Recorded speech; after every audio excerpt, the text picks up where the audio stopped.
Assalamualaikum warahmatullahi wabarakatuh.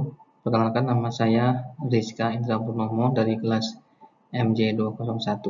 Di sini saya akan mempresentasikan tentang OJK Dukung Peningkatan Peran Sektor Jasa Keuangan selama 2022 dan perkuat daya tahan serta integritas pada 2023.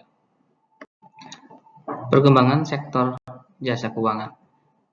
Di pasar modal, tahun 2022, jumlah investor pasar modal telah mencapai 10,13 juta investor, yang merupakan milestone baru bagi industri pasar modal.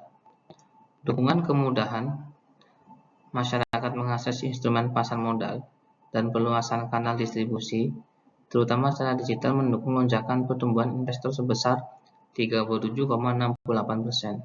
Emiten baru tercatat sebanyak 71 emiten, yang merupakan rekor tertinggi jumlah emiten terbaru.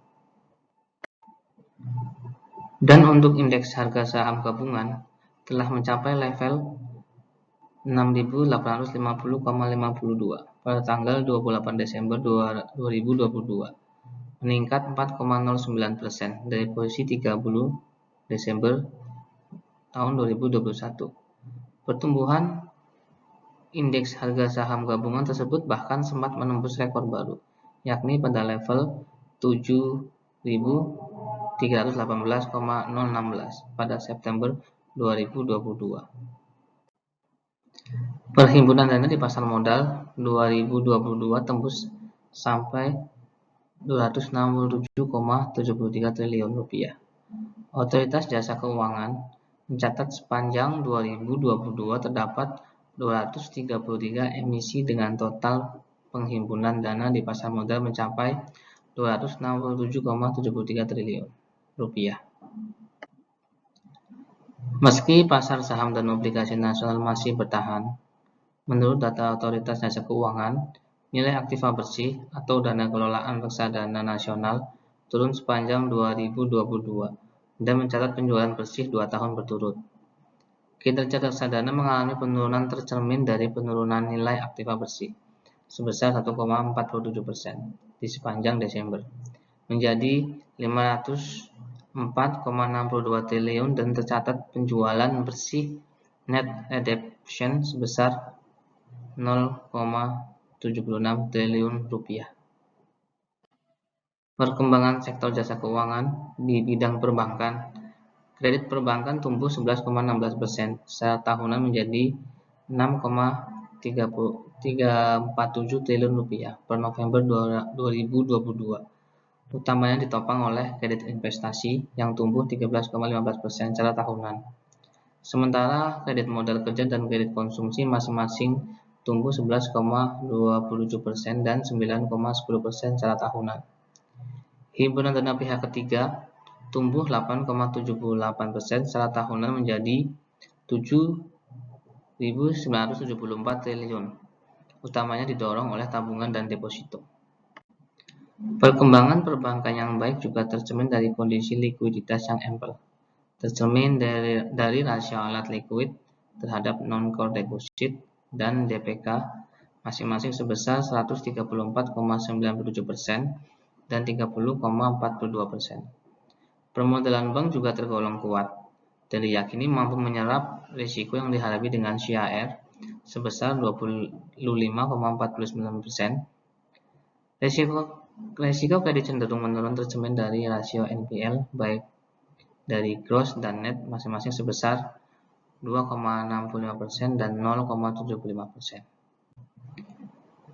Dan di industri keuangan non-bank, OJK mencatat pada November 2022 pendapatan premi tumbuh 0,44%, dengan nominal premi secara M2M naik sebesar 255,2 triliun rupiah menjadi 280,24 triliun rupiah.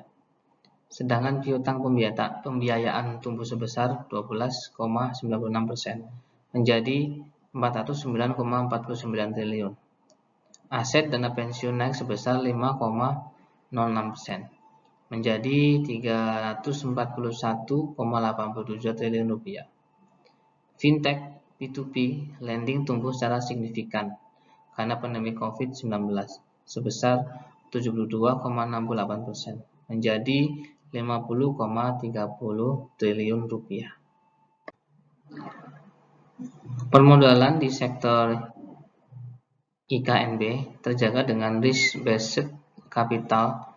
Asuransi masih berada di atas threshold dan gearing rasio perusahaan pembiayaan tercatat jauh di bawah batas maksimum.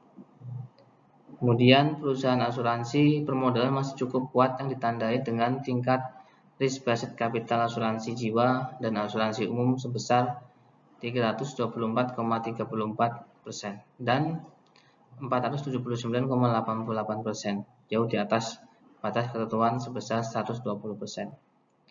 Gearing rasio perusahaan pembiayaan secara MOM tetap di angka 2,01 kali.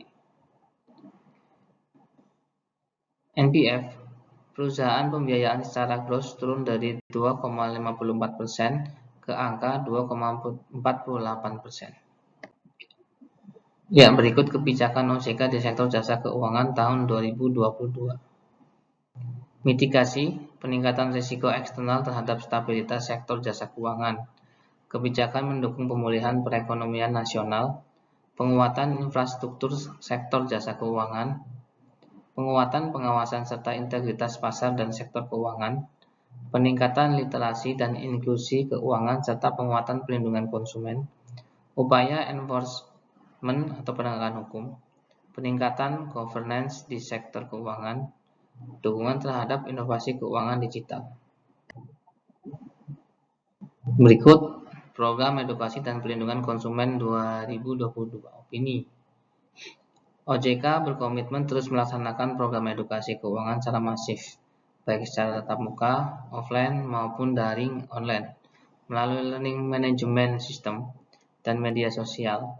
Jika dilihat dari semua aktivitas yang sudah dilakukan di tahun 2022 ini, dalam rangka melindungi kepentingan konsumen dan masyarakat terhadap pelanggaran dan kejahatan di sektor keuangan, seperti manipulasi dan berbagai bentuk penggelapan dalam kegiatan jasa keuangan akan bisa terrealisasikan.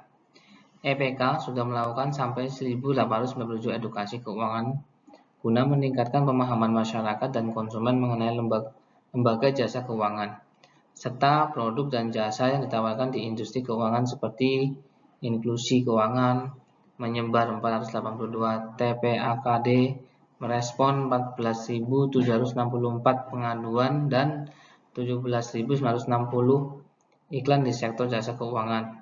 Sehingga dengan demikian tingkat pengetahuan masyarakat dan atau konsumen mengenai industri keuangan akan meningkat dan pada akhirnya tingkat utilitas dan kepercayaan masyarakat serta konsumen terhadap lembaga dan produk jasa keuangan di Indonesia akan terus meningkat.